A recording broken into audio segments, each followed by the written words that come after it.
The hidden legal power of the term, without recourse. One tiny phrase can shift the entire burden of liability, and most people don't even know it exists. It's called without recourse. Let me show you why those two words can protect your assets and change the way you use contracts forever. Among the most potent and least understood phrases in the lexicon of negotiable instruments is the term without recourse. Though often dismissed as boilerplate language, this phrase operates as a powerful liability shield under both UCC Article 3 and broader commercial contract doctrine. The phrase without recourse is explicitly recognized in UCC Section 3-414C.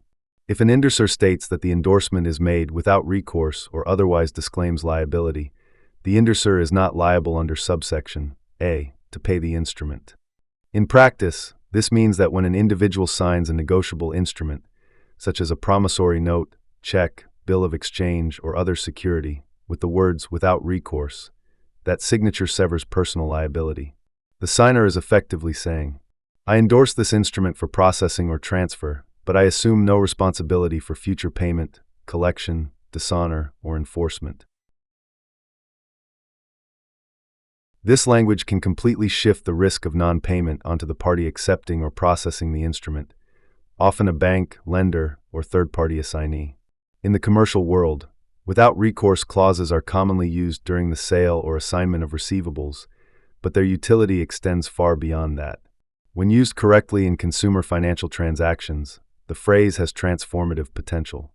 For example, if you endorse a car financing agreement, mortgage note, or credit application without recourse, you may eliminate your liability for that instrument's repayment, provided the other party accepts the instrument knowingly. The moment of delivery is critical.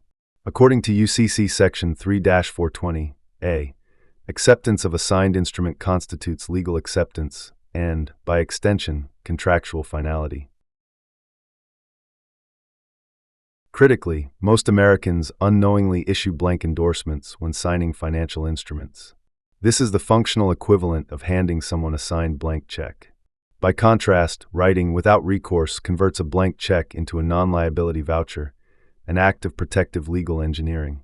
Furthermore, if a financial institution or party refuses to process a properly executed negotiable instrument bearing the phrase without recourse, and then still enforces repayment, it may constitute fraud, conversion, or unlawful enrichment, grounds for civil litigation and punitive damages.